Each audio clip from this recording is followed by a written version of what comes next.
You're listening to Let's Get It On with Big John McCarthy and Sean Wheelock. Big John McCarthy has witnessed the best that the UFC had to offer. That is it!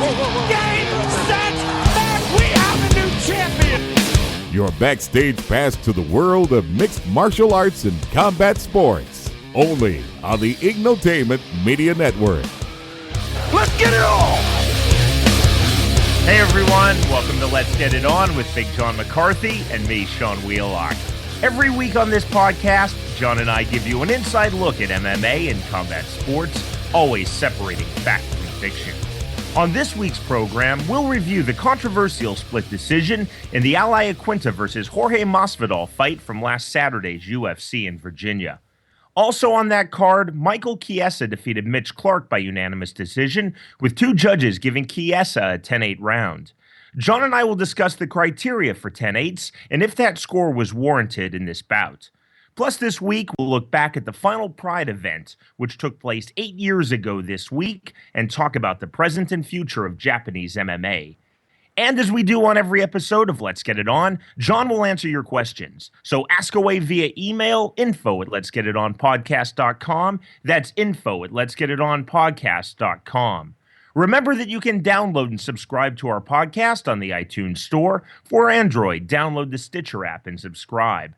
And you can go straight to our website, you can download, and you can listen, letsgetitonpodcast.com. Well, John, this past Saturday, UFC Fight Night, which was really UFC Fight Afternoon, took place in Virginia and produced yet another in a continuous string of contentious split decisions in MMA. It was a good show. They actually had some really good fights on that show. I enjoyed it.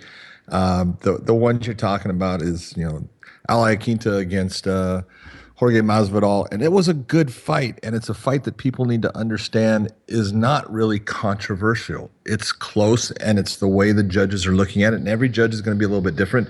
We try to get our judges to look at things the same way every time as far as what's important in the fight, what scores, what matters. But you're always going to get guys that tend to like certain things, and you even heard in the broadcast, Brian Stan is talking about Jorge Masvidal switching his stance because his leg is getting beat up by, Iaquinta. And, Iaquinta is if the one thing he did land that was effective in the fight, if you want to say effective, that landed was the leg kicks. How much it really affected Jorge Masvidal is the question. And that's where, this is why judging is what it is. And it's subjective. We try to objectify it as much as possible, but it's always going to be subjective.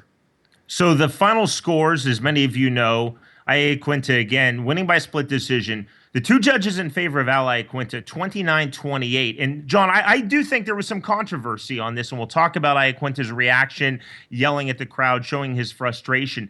But for me, and Brian Stan said it on the Fox UFC broadcast, the one judge scoring it for Masvidal had it 30-27. To me, anytime there's a split and the losing fighter wins all three rounds on the dissenting judge's scorecard, that's when it seems like people get upset. Well, it's because they're saying, well, how can one judge have it all the rounds going to one fighter and while the other ones have 2 rounds going to the opposite fighter? And again, when you're judging a fight, when we talk about a 10-9 in MMA, we're talking about that can be a round that is incredibly close. In fact, if you look at the unified rules, it says a very close round between the two combatants. So when you're looking at it, Doug Crosby was the one that gave the 30-27 to Masvidal. And if you watch the fight and if you like the things that Masvidal is doing, I can understand why Doug Crosby gave him every round. And it's not... I will tell you, the first round it's obvious. Masvidal wins the first round. He does exactly what we want a fighter to do. He does, what the judges are looking for. He damages Iaquinta in that round. It's his round, no doubt. But it was, a good round as far as, for most of it, it was fairly close. Masvidal was landing the cleaner shots, and then he hurts Iaquinta, and he goes after him, and he wins the round. Then we go into the second round. It's a closer round. And what you're watching is Masvidal not pressuring Iaquinta. Iaquinta is pressuring Masvidal, but Masvidal is landing still the cleaner shots. If you watch, the thing is, it doesn't matter what somebody throws. It matters where it lands and what it affects. And for the most part, the only thing that Iaquinta is landing is that leg kick. He's landing that outside leg kick. He's starting to beat up the left leg of Jorge Masvidal. But is that enough to take the round with some of the shots that Masvidal is landing on him? So one judge, Doug Crosby, ends up giving that round again to Masvidal, while the other two judges looked and they liked the aggressiveness of Al. They liked that he was coming forward. They thought that, he obviously landed the better shots overall in the round, and they end up giving him the second round. And then the third round is the one that Masvidal he's almost on autopilot. He's really playing the matador. He's not going after the bull, which was Iaquinta.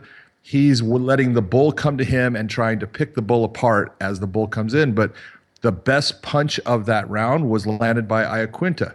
It was a right hand that landed flush on Masvidal.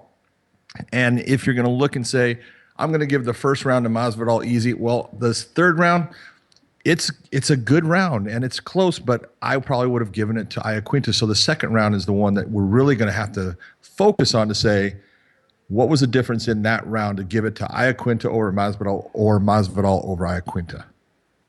John, our mutually good friend, the outstanding MMA referee Rob Hines, said something to me once, and it's so simple, and yet I think we kind of lose sight of this.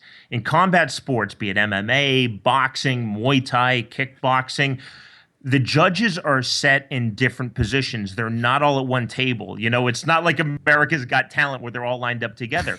This is done intentionally throughout the history of combat sports to give the three judges different views. And I guess the larger point is you can be the dissenting judge and you can still be correct. It doesn't mean that the dissenting judge in a split decision is incorrect.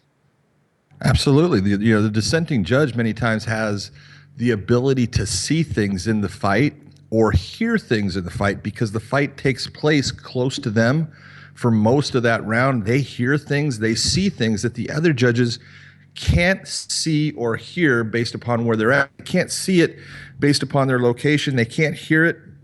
And even if they have that monitor in front of them, they don't get the same view and the same reaction of the fighters that the judge who is sitting there with the fight happening right in front of them is going to get. And I've had fights where there's no doubt in my mind who wins that round because the fight ends up, taking place mostly in one area of the cage.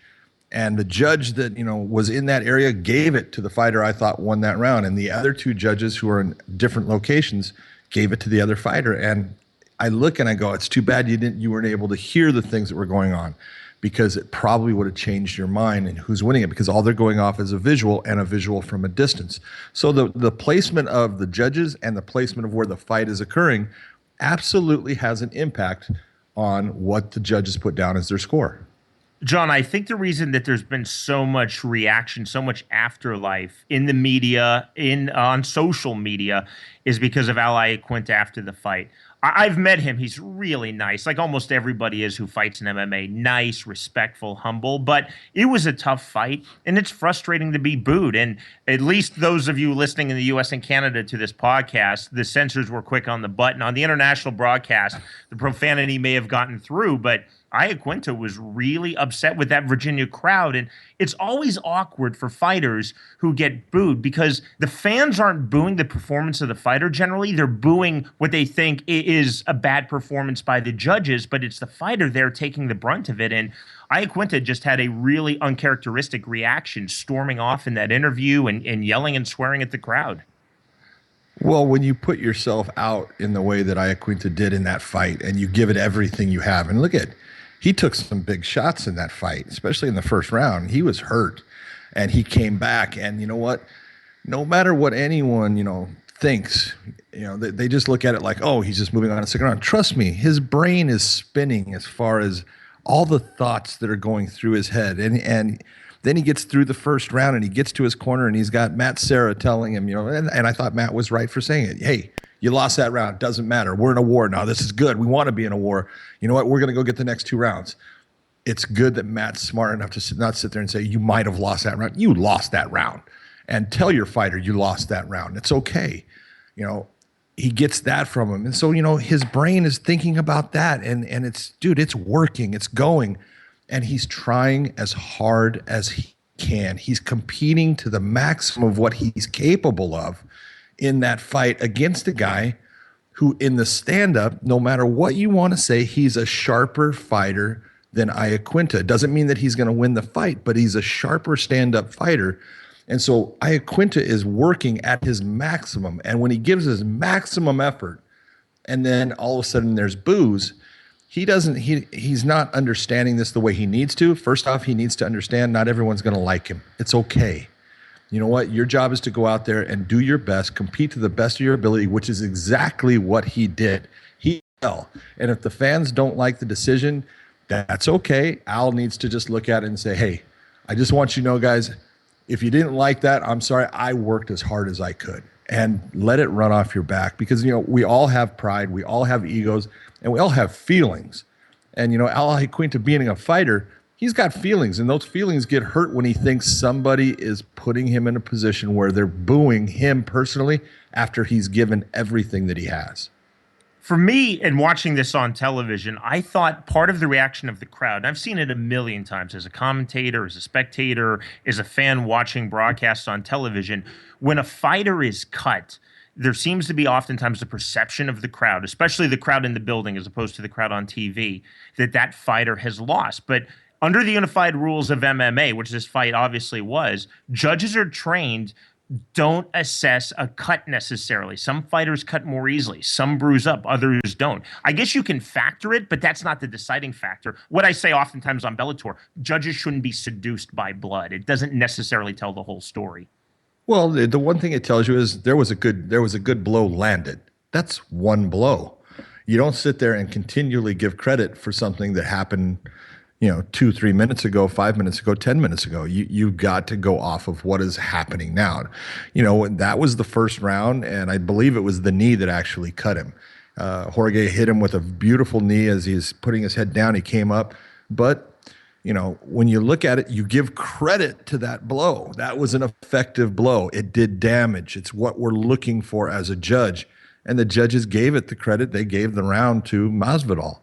All of them did. So that was scored correctly. Once it's going into the second round, that cut has nothing to do with the fight other than if it gets opened up bigger by another shot, then we're going to give it credit. Other than that, it has no bearing on the rest of the fight.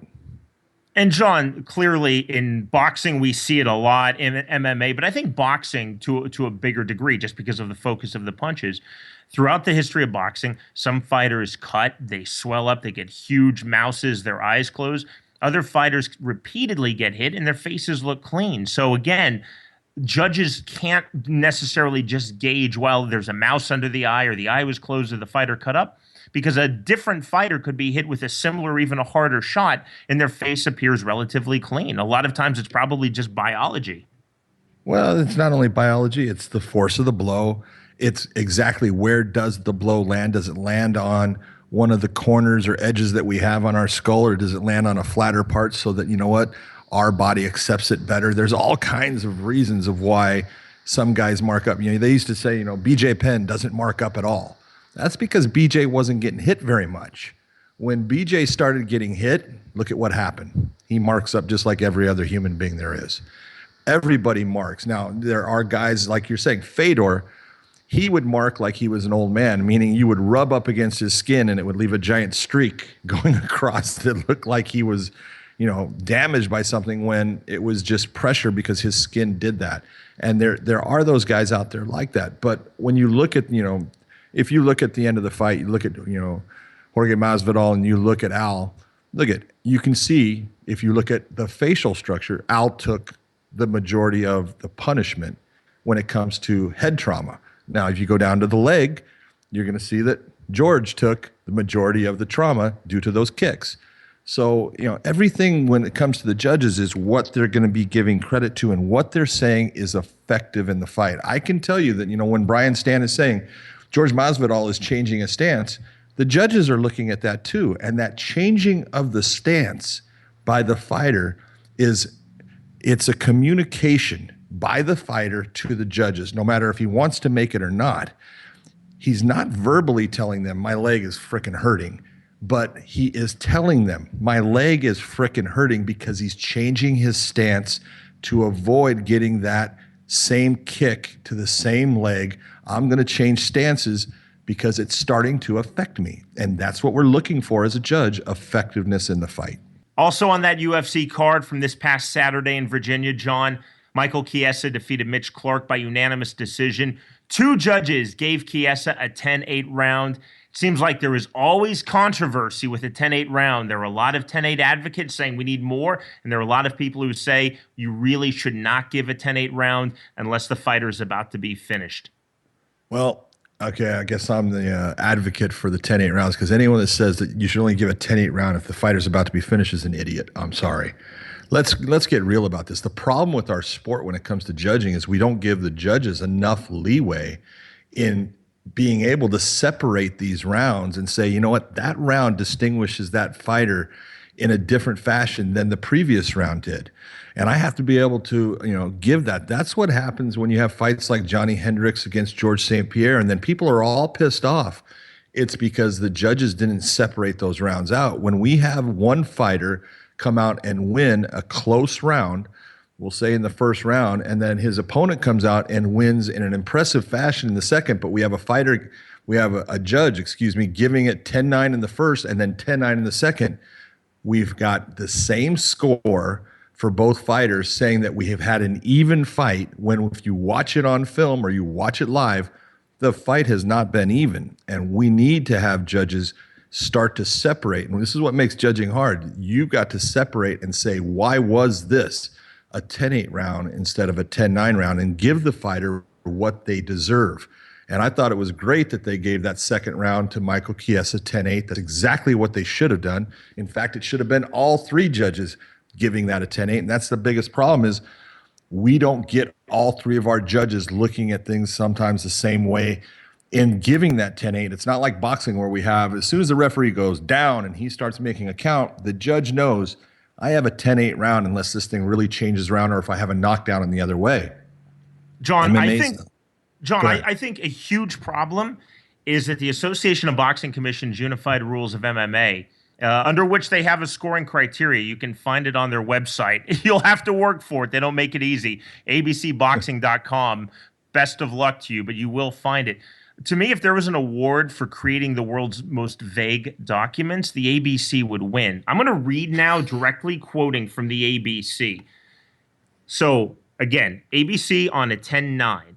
A round is to be scored as a 10-9 round when a contestant wins by a close margin, landing the greater number of effective legal strikes, demonstrating effective grappling, and utilizing other effective legal techniques. All right, now quoting from the ABC, their definition of when to score a 10-8 round. A round is to be scored as a 10-8 round when a contestant wins by a large margin, by effective striking and or effective grappling that have great impact on the opponent. And as a side note, in 2012, some lawyers told the commissioners of the ABC and the main people, the officers, don't use the word damage, replace it with effective. So where you see effective or impact, those were the lawyers in 2012, but that word would have been used as damage, replace damage, and that's very true. Absolutely. But you see, if you're a judge, especially if you haven't had a lot of training, taken your course, or Rob Hines, or Kevin McDonald's, or Herb Dean's, that's all you have to go by? Wow, that's not easy to interpret through that. No, but here's what you need to understand is MMA is an offensive sport. We do not give credit for defense in our sport. Now, and that's part of, like, if you go back to the Jorge Masvidal fight, George Masvidal was doing a great job defensively of blocking a lot of the shots that Iaquinta is throwing, but he doesn't get credit for that. He only gets credit for offensive actions, and that's what we need to understand when we're watching a fight. Like Chiesa, he ends up in the second round taking the back of his opponent in a way that his opponent has 0 offensive output for approximately 3 to 3.5 minutes of a round. Well, if you can't do any offensive actions and taking your hand and like throwing it backwards to, hit your opponent, that's not an offensive action. That doesn't have any effect. It's crap. And so we don't give credit for that. So there's zero offense coming out of one fighter for 3 minutes, more than half of the round of the fight. So this is where we need judges to start understanding. There's 3 types of 10-8 rounds. The 3 types of 10-8 rounds are simple. When we have a fighter who goes out, and we're going to use the word damage because that's what people are going to understand. And John, no disrespect to the lawyers who are listening, but they're probably smiling and giving a knowing nod. We're not going to play semantics. All of this effective and aggression, it's damage. We're going to use the word that should be used here. Absolutely. All right. So if we use the word damage, when we have a fighter who goes out and damages his opponent, when we talk about damage, damage is a lot of things. It's punches that you see negatively affect the fighter. The fighter has to back off and starts to move. That's not damage. That's going to be just an effective shot. But a damaging shot is when you see the fighter get rocked. You see them start to wobble. You see them start to take a funny step. That's damage because they did the most important thing. They damaged the actual, what the computer system of that fighter. That's their brain. That's what we're wanting to damage. I hate to say it, but that's what we're looking to affect so I can get my win. Cuts are damage. No matter what you want to say, it's just one blow, but it's damage. Hematomas, getting a giant swelling or anything like that, that's damage. Having someone that all of a sudden is getting leg kicked to the point where now they're hobbling, that's damage. And that's what we're looking for as the judge. So if we have a fighter that gives us damage and domination in the round, meaning that they effectively, they dictate the fight. They put the fight where they want. They're the offensive output for a huge majority of that round. That's domination of the round. And if a judge has both of those, they have damage and they have domination in that way, this is not a time for the judge to start thinking, I wonder if I should give it a 10-8. This is the time, the same as the knockdown in boxing, that the judge shall give a 10-8 to that fighter. He has earned it. He deserves it. I don't care if it's the first round or the last round. Give the fighter what they deserve. And we'll get a lot of judges that, I don't want to give it in the first round because that I take away the person's ability to win the fight if I do that. No, you don't. You're just giving it the score that it deserves, and the other fighter can come back in the next round and do the exact same thing. You score exactly what someone deserves. The other types are, we have a round that is just pure domination, but there's not damage in the round. But he dominates the round in such a way that his opponent doesn't have any offensive output. I can name off fights for you where the fighter didn't actually damage his opponent, but he dominated every aspect of the round offensively. So how do you give, we'll say, a round to a fighter that has zero offense for 5 minutes? How do you give that fighter 9 points? You can't do that.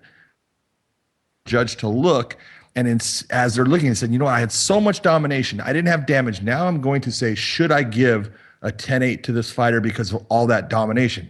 And I want them to think about should they or should they not, and then come up with your score, 10-8 or 10-9. If it's that much domination where there's zero offensive output really from one fighter, it's a 10-8 round by domination. The last one we're going to have is just damage. If we have a fighter get damaged severely in the round, but he comes back and he fights in it, but he gets damaged to a point you can see it has affected his ability to be offensively effective against his opponent. It's changed the fight. He's damaged with, we'll say, big cuts or big hematomas, which are now affecting his ability to see and stuff. It could be that we end up saying there was enough damage in that round. He didn't get dominated, but there was enough damage. I'm going to give it a 10-8. And you can go back to fights. There was the Mauricio Shogun Hua fought Dan Henderson at UFC 139. Yep. And in the third round, Dan Henderson hurts Hua. He hurts him bad. He almost has him out. He damages him hugely in that fight. But Hua hangs on and he comes back a little bit. And it was given a 10-9 by every judge. Hua ends up taking Dan down, probably about 4 minutes and 30 seconds, bounce him. And he is so tired he can't damage Dan. And Dan is just holding on. Dan has zero offensive output for 5 minutes. Hua should have gotten a 10-8 round, but no, the judges gave him a 10-9. That's what we're looking at, and that's what we need from our judges, is to separate these actions that are occurring in the cage so they reflect on the scorecard. So fighters know when they're fighting, they have the idea that I can't just sit here and hold on because I'm going to lose by at least a 10-8 in this round, and that could take my win away. I've got to get out. I've got to change what's happening. And once fighters start to understand the judge is going to give a 10-8 in this situation, by doing this, they're going to open up the fight more. The fighter's going to realize, I can't just stay here, and that's what we're looking for. John, so back to Chiesa versus Clark. So for you, round one is a 10-8 in favor of Chiesa.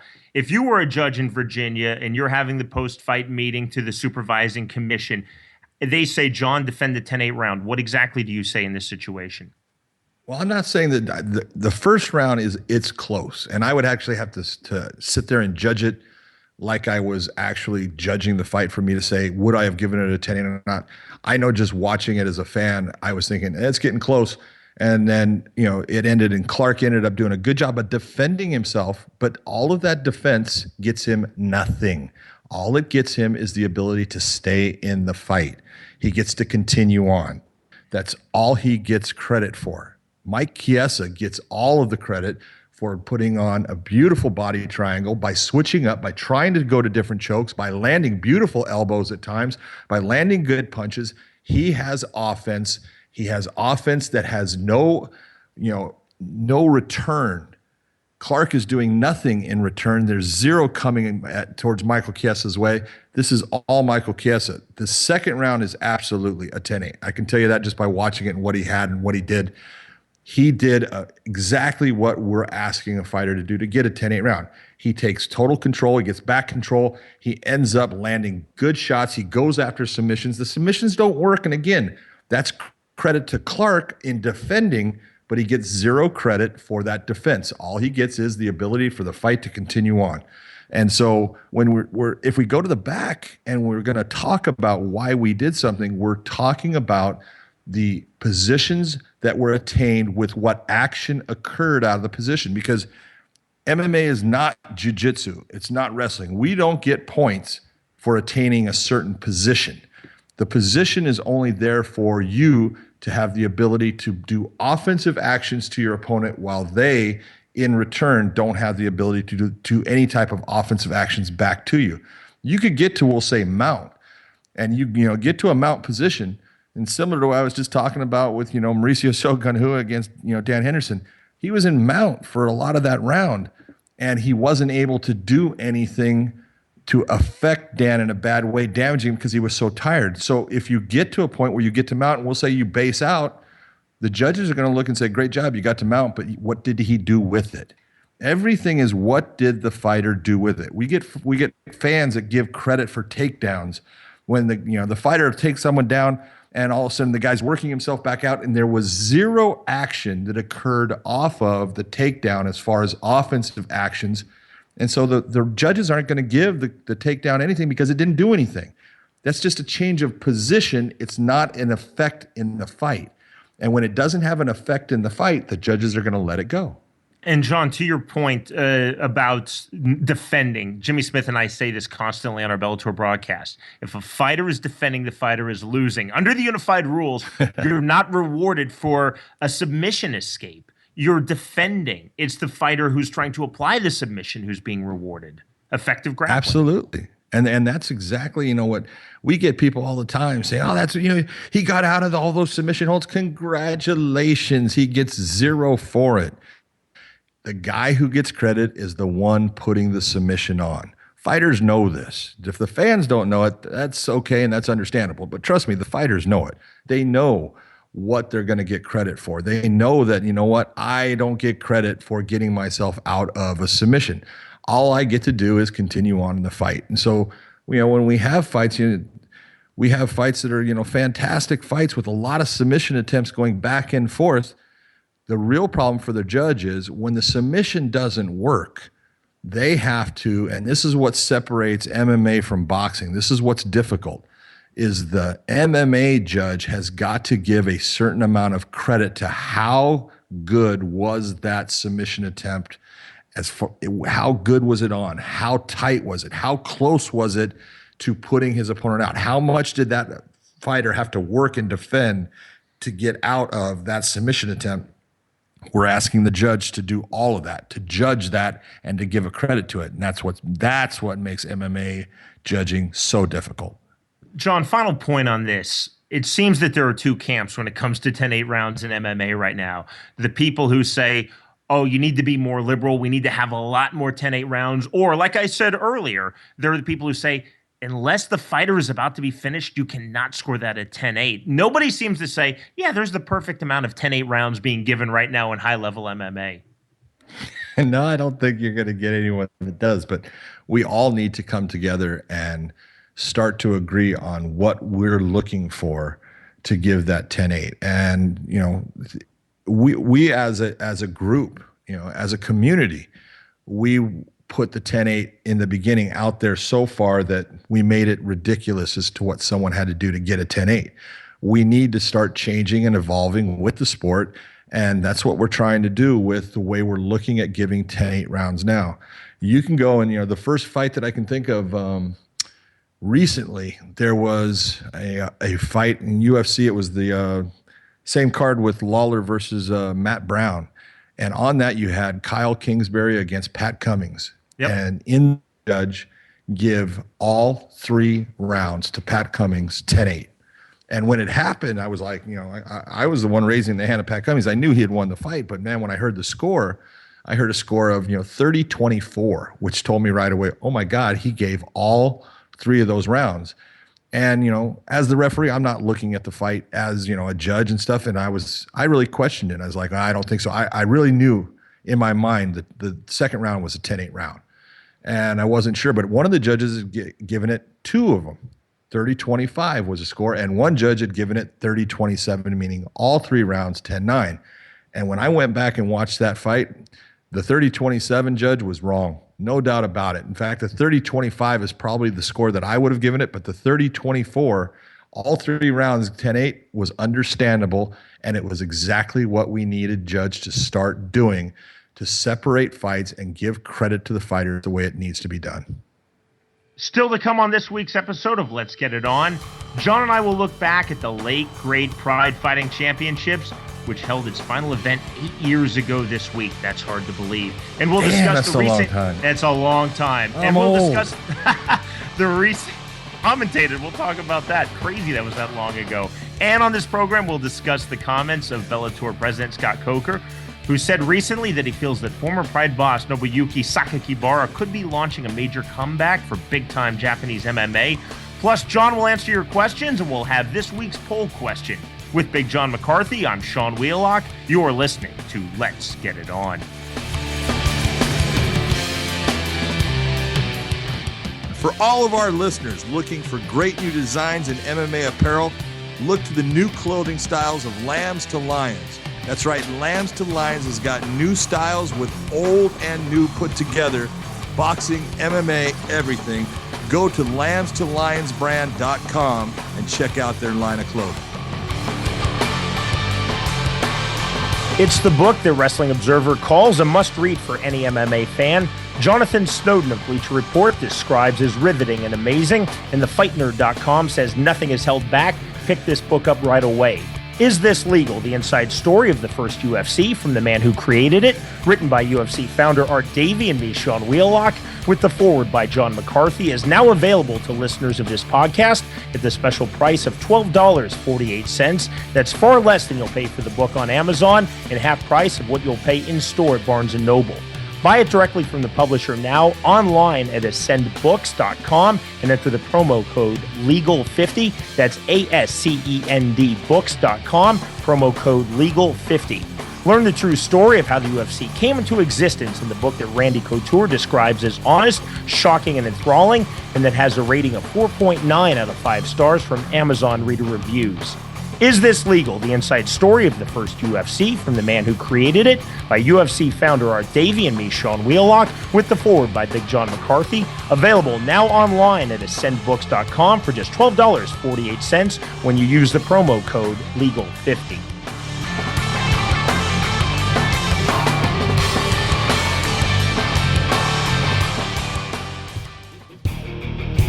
Now, to Let's Get It On with your hosts, Big John McCarthy and Sean Wheelock. Well, you know, the Big John and I always want to hear from you. We'll answer your questions every week on this podcast, so ask away. Submit your questions via email, info@letsgetitonpodcast.com. Again, info@letsgetitonpodcast.com. And of course, you know that I'm very big on saying names correctly, so please include instructions on name pronunciation, or you can use an easy-to-pronounce screen name, such as Last Real Man did with this question.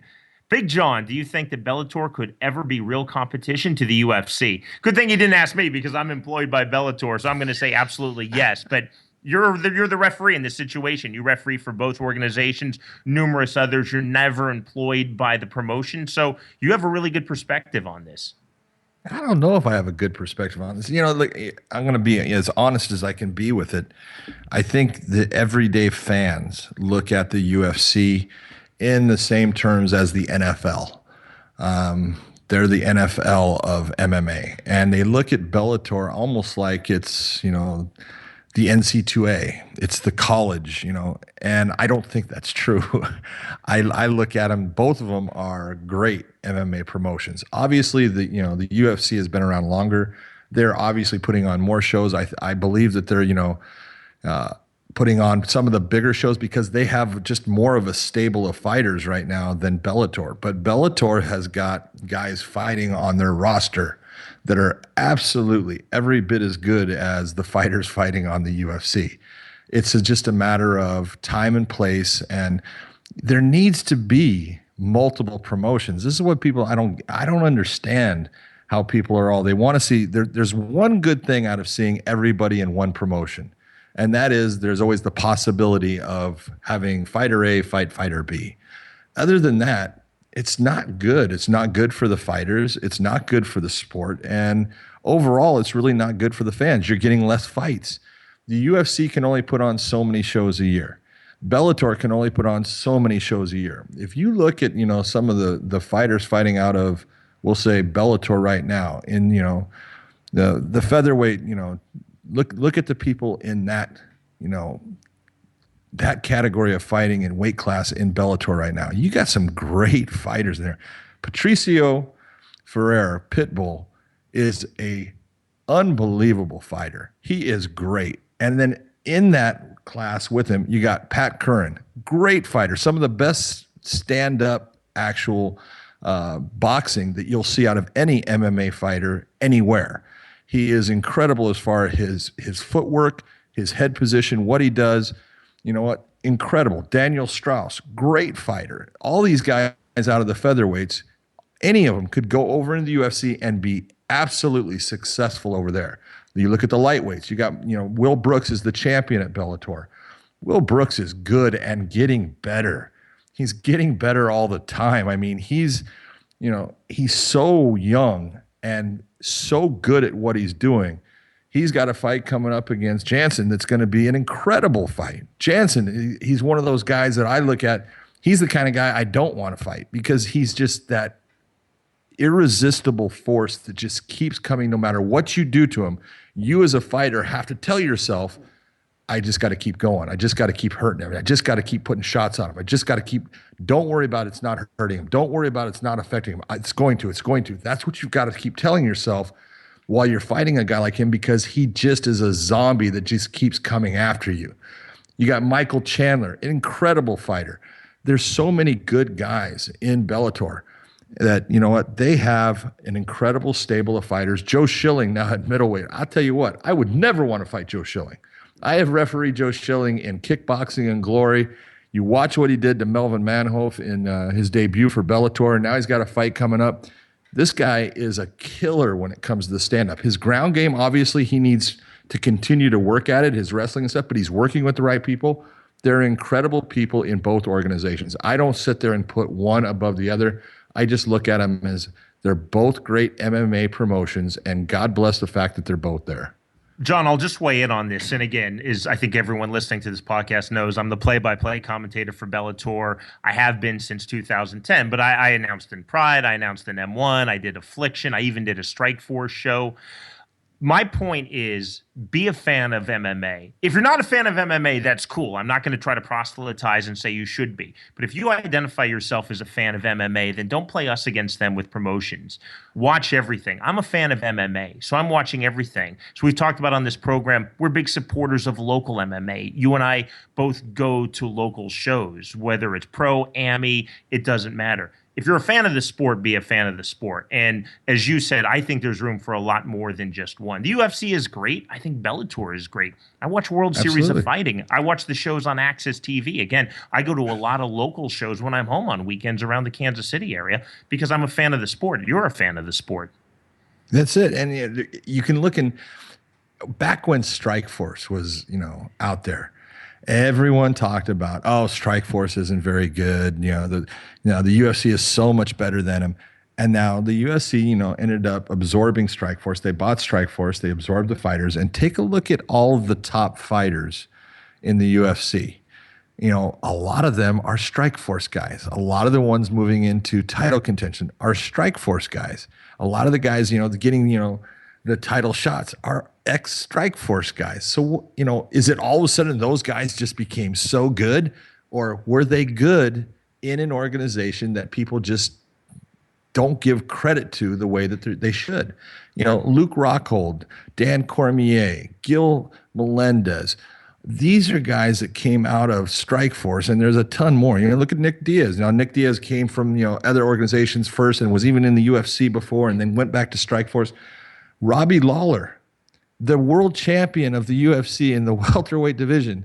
Let's see. Yep, he was in the UFC. Then he went to Strikeforce, and he was now brought back to the UFC because of the absorption of Strikeforce into the UFC. So look there's great fighters out there around the world. I mean, around the world. And there's great promotions out there. And we just need to look at every promotion. And every time that they have a show, we need to look and go, thank you very much. I appreciate you putting that one on. Next question, Nathan Hendrickson, who asks, John, what do you think of the controversial UFC Reebok deal, and can Bellator capitalize on what many see as a mistake by the UFC? Well, I don't know if it's a mistake from the UFC at all. I really, in some ways, I can look and see where Bellator can actually take advantage of it. And I can look at the UFC and I can say, man, I totally understand why they're going about doing things the way they are. Bellator can take advantage of the fact that if a fighter looks and says, I think that I can make more money in sponsorships that I already have or I believe that I can get in fighting for Bellator over the UFC, it could be that fighter will use that as one of his elements of saying, I'm going to sign the Bellator contract instead of fighting for the UFC. And if that's what happens, then it's working out for Bellator because most people are going to have the UFC being the big dog and Bellator being number 2 right now, and that's okay. But if a fighter is starting to look at that sponsorship as one of the deciding factors, well, then it's working out for Bellator, and that's great. When you look at the UFC and you look at the Reebok deal that they're doing, I can't tell you how it's going to break down. I can't tell you how much money the fighter's going to get. Obviously, some of the big name fighters, they're going to get money no matter what. They're going to be getting a lot of money from Reebok. They're going to get things out of this Reebok deal that are going to work for them. The one thing that I really like out of it, and I think is great that the UFC is doing it, and I understand why, is, again, let's take a look at the UFC like it's the NFL. Well, the NFL doesn't allow a player to wear whatever they want. The NFL doesn't sit there and say, you can wear this in any fashion you want. You can put whatever you want on this uniform. Oh, no. There's all kinds of stipulations with every player that puts on an NFL uniform. And, when you look and you've got fighters that are getting, sponsorships and, you got Condom Depot across your, crotch or across your ass. Hey, look at, I'm going to be honest. It doesn't bode well for the UFC in having that. And so they're finally saying, you know what? We're done with that. We're not going to allow fighters to wear whatever they want and have incidents where, you had like Dennis Hallman coming out in the, in the bikini briefs and stuff, Hey, our sport is past that. That is an element of the past that was acceptable. Today, it's not acceptable. And so, there's times when fighters do things and you look and you go, you create your own things. You create your own enemies and you create your own problems. And you push this organization into doing things to keep you from being able to do that. And so, we have Cody McKenzie came out wearing Nike freaking basketball shorts one time because he forgets his clothing and stuff. There's times that fighters do things that they push the organization to the point saying, hey, we got to have guys looking professional. And if there's one thing that I can say out of the Reebok deal, you know what? All those fighters are going to look professional. They're all going to come out wearing things that are appropriate for the sport. Their corners are going to be wearing things appropriate for the sport. They're not going to have, all kinds of things that you look at and you don't want your kids seeing, some type of image on a shirt. It's not going to be there. So the UFC is controlling its product. And I can't blame them for that. I think it's a good business decision, and we'll see where it goes from there. Keep your questions coming. Email us, info@letsgetitonpodcast.com, info@letsgetitonpodcast.com. Well, as we mentioned a few moments ago, 8 years ago this week, April 8th, 2007, Pride Fighting Championships held its final event, and Japanese MMA has truly never been the same. I will tell you, it's one of the true highlights of my career and something that I'm immensely proud of, that I was the final English language play-by-play commentator for Pride. Before I worked for the promotion, I was a hardcore fan of their fights, their fighters, and their absolutely amazing presentation. Last week, Bellator president Scott Coker was quoted by MMA Junkie as saying that former Pride boss Nobuyuki Sakakibara asked if we could help. I said, of course, and when the time's right, we'll have a serious conversation of what he would like us to do. Coker went on to tell MMA Junkie in the interview, I have a lot of questions, but if anybody can pull it off, I think Sakakibara probably has the best shot. Do you agree, John? Yep, I do. And it's, you have to know these people and you have to know what's going on. But the MMA scene in Japan really took a hard hit when Pride was purchased by the UFC. And you can't blame the UFC for what occurred with Pride as far as, finally it going under. It went under for, a multitude of reasons. It was hit with a stigma that it couldn't get past. And that being, it was the mafia running the fights. And you know what? I hate to say it, that's just the reality of fighting in Japan.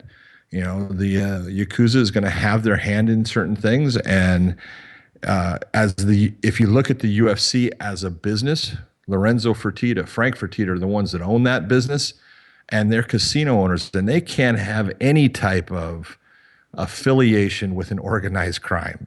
That's something, they have a gambling license in the state of Nevada. That is a valuable, entity that they possess, and any kind of questioning or proprieties that look bad, they're going to get far away from it. And that's why Pride went down, because they couldn't get past that stigma of organized crime being part of that organization. And you look at what Pride routinely drew crowd. What's that? Go ahead, John. I'm sorry. Our line dipped and I didn't hear you. Go ahead, please. As you look at what's happened when they bought Pride, Sakakibara was the president of Pride. He got a very long time that he had to sit out. There was a legal stipulation that he was unable to work in the area of MMA for a certain period of time. It was a very long period of time. John, I heard 7 years. 7 years is what we heard. And 7 years is huge. Normally you'll get about 2 years. Sometimes you'll get up into 5 years, but he got 7 years, which is almost a compliment that someone looks and says, hey, you're this, strong in this area. We want you out of here. And for you to take our money, this is what you're going to have to agree to. And he did. And, back at Bellator 130, me on the shoulder, and it was Sakakibara. And he was saying hello to me. And I said, hey, how you doing? It was, I was kind of surprised to see him. And then all of a sudden I saw him and Scott Coker talking. And obviously Scott Coker has had a great relationship with the people that run MMA in Japan. And, Shinoda is someone that he worked with before, and Sakakibara is someone that he worked with. And if anybody could bring MMA back to Japan the way it was, I believe it would be Sakakibara. People are going to look and say, well, the UFC is running shows in Japan. Well, yeah, they are. They're running, maybe one, possibly two in a year in Japan. That's not enough for what the Japanese people, they have to have an organization that is theirs. And they're never going to look at the UFC as theirs. They're going to have fighters in there. And, obviously the UFC signed a lot of Japanese fighters to try to get people to be interested in them. The UFC is never going to be a Japanese organization. It's just not, the way they're going to look at it. So the Japanese people are going to look for an organization that they can believe in. And there's always going to be that crossover with that Japanese organization with pro wrestling.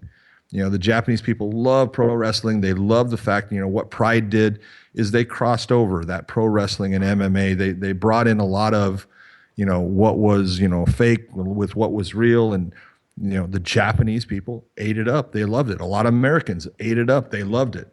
And if anyone can bring that back, it would be Saki Kabara.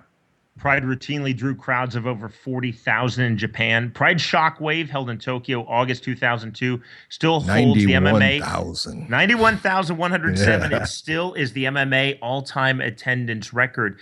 Yeah. And you just have to wonder, where did all those fans go? Because K1 Heroes, Sengoku, Dream, nothing has been able to capture that. I guess one theory says that was lightning in a bottle, not to be repeated again, or at least for a few generations. The belief that I hold, my theory is the Japanese public is just waiting for the big leagues to return. And the perception is, since Pride has gone, as good as some of the other fights have been and some of the other cards and fighters, the big leagues have never come back. And personally, having worked for Saki Kibara, although I didn't have a lot of interaction with him, although technically he was my boss when I was the commentator doing the English language TV, I think he's the man to do it. And just from a personal standpoint, John, as the Bellator commentator, if there's some sort of cross promotion or I can start flying back to Tokyo, I'm all in, man. I think you are too. You know what? I don't even worry about it. I don't think about it. I never worked a Pride event, and there was reasons for that. But, the one thing that you can look at is Pride put on, the production that they put on for a show was incredible.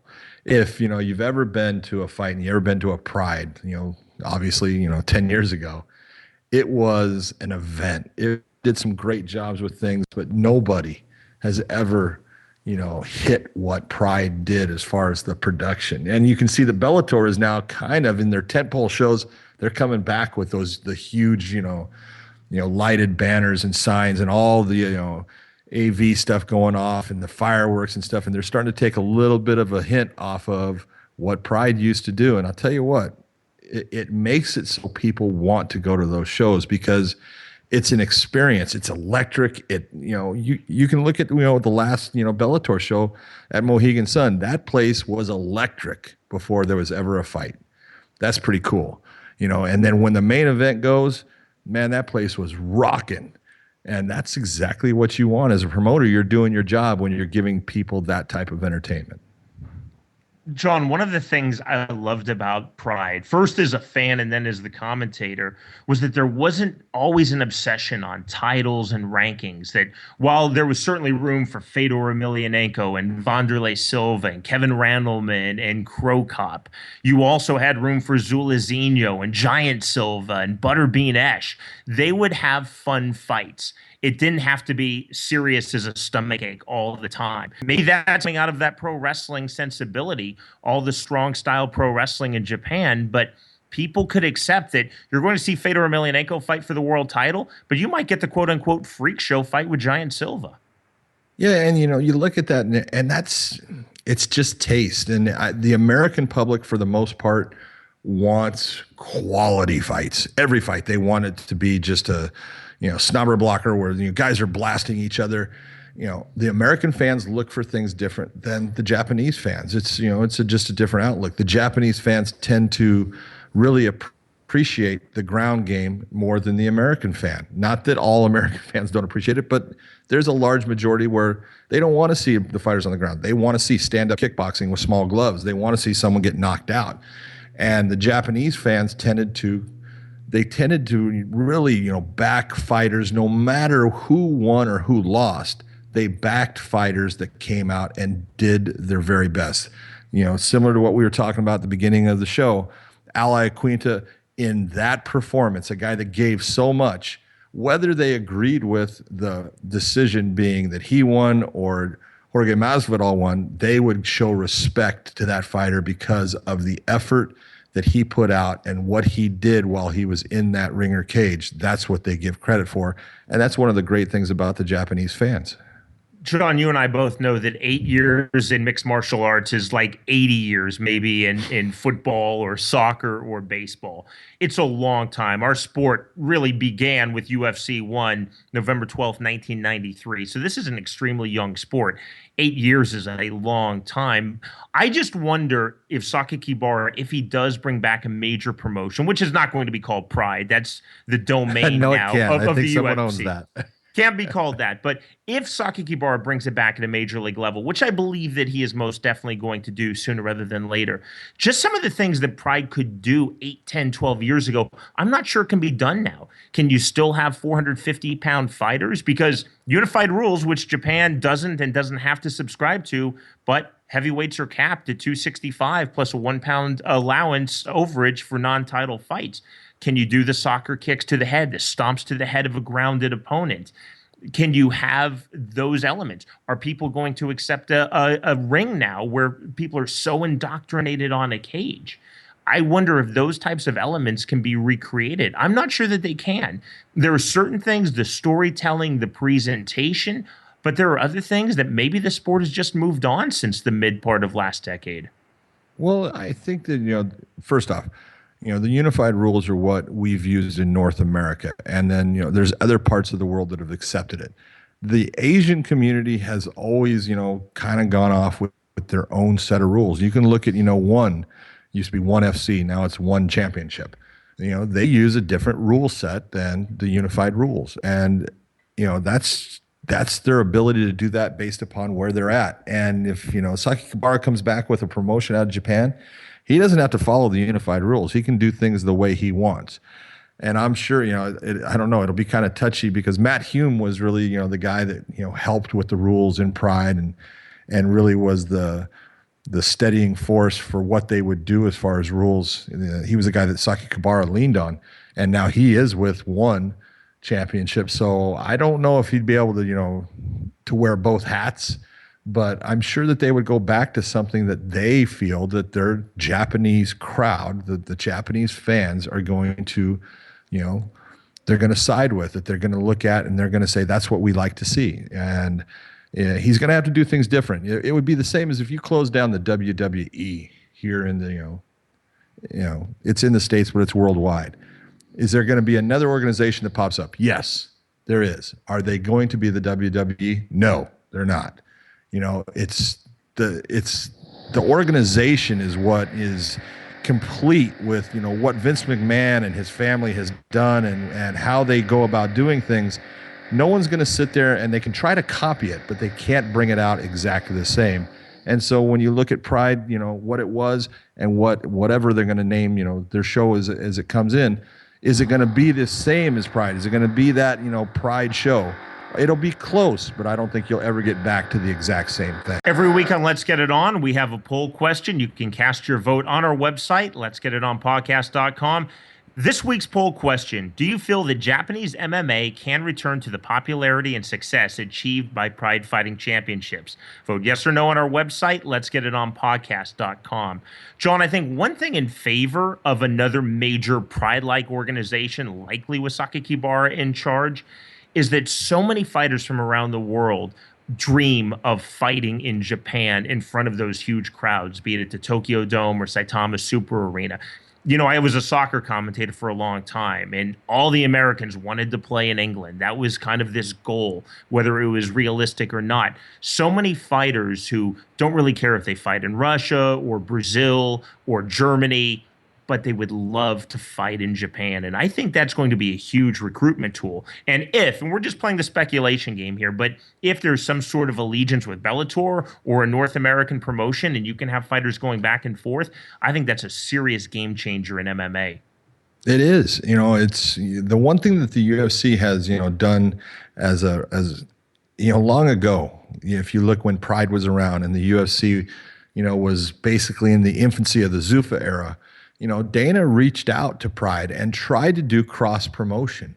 He sent fighters over there. He sent Chuck Liddell over there, to fight. And he was trying to do these things where he would work with another promoter to, push the sport and to push his, promotion. And it didn't work out for him. He got screwed over by it. And I think he basically learned a lesson of, well, I'm never going to do that. I'm not going to ever cross promote with anybody. I'm not going to put myself in that position. And that's part of the reason, he never could sign Fedor when he was trying is, Fedor was with an organization that wanted to cross promote. They wanted M1 to be part of that. And at that point of, history, Dana was never going to do that. Well, Scott Coker has always shown himself to be a guy who will do cross promotions. He did that with the M1 guys with Fedor. He has done it with Dream. You got Aoki over here to fight, in Strike Force. He's done it multiple times, and I think he'll do it again. And so you can get some of the fighters that, people really like that are fighting out of, Japan and get them over in a cross promotion with Bellator, or Bellator sending some of its people over to that show, in Japan. And it'll open up an opportunity for fighters to be able to fight in an area where they've always wanted to fight but never had that opportunity. Well, now if they're fighting for Bellator, they have the possibility of going over and fighting in Japan. And that's just one more nugget when you're looking at where am I going to go, that a lot of fighters are going to sit there and say, I want the opportunity to do that. John, last thing on this topic, do you think that there needs to be uniformity now with ring or cage? Because again, Pride came out of largely strong style Japanese pro wrestling, so they went to the ring. And all of us who remember Pride fondly remember that stark, white, well-lit ring. I don't know if the Japanese public would fully embrace a cage, but transversely, I don't know if the international, mainly the North American MMA audience wants to see MMA in a ring any longer. Yeah, I can tell you, look, I did an MMA in a ring last week.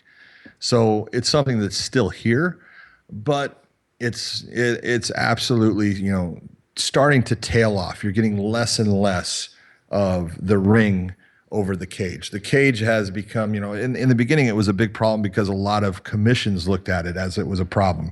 Promoters would look at it as a problem. Oh, it gives, I'm putting my fighters in a cage. I want people to look at this as a sport. It doesn't matter if they're in a cage or a ring, it's a sport.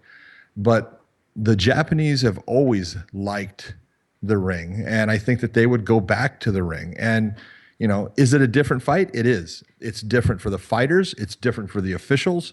You're going to have to referee things a little bit different. There's different things that the fighters can do. There's different things that they do to cheat in one over the other. But you know what? They're both fighting surfaces that work well for the sport. You just have to understand how to do it. Obviously, the cage has less problems as far as the fighters falling out. They're never going to fall out of it. They could fall out of the ring. And when you do things right, and you're going to get it very often, and they did a great job of taking every precaution to make sure if someone did start to go through that, they had people there to assist them and to make it so nothing could happen to the fighter. I think if it goes back to Japan, I think you're going to see the ring being used. That is Japanese style MMA. We are back with you next week for an all-new episode of Let's Get It On, first available on Friday. Download and subscribe to our podcast on the iTunes Store. For Android, download the Stitcher app and subscribe. And, of course, you can go straight to our website, letsgetitonpodcast.com. You can also find us on social media, facebook.com, Let's Get It On a podcast. Please be sure and give us a like. And we're on Twitter, @PodcastMMA for this show, and for us personally, @JohnMcCarthyMMA and @Sean Wheelock. To ask us a question, make a comment, or inquire about becoming a sponsor of Let's Get It On, email us at info@letsgetitonpodcast.com. Again, that's info@letsgetitonpodcast.com. And please help us spread the word. Our goal is clear: to be the most listened to podcast in all of mixed martial arts and combat sports. For Big John McCarthy, our producer Chris Lakin, and our entire crew, I'm Sean Wheelock. Thanks so much for listening, everyone. This has been a presentation of Ignotainment Media Network, online at ignotainment.com. Let's Get It On with Big John McCarthy and Sean Wheelock, only on the Ignotainment Media Network. Don't forget to leave a rating and review in the comments section of the iTunes Podcast Store. If you have questions, comments, or are interested in sponsoring the show, contact us at info@letsgetitonpodcast.com, or check out our additional lineup of podcasts, including Ocho Man, Behind the Eight Ball, The Whiskey Philosopher, and Youth Baseball Talk and ignotainment.com.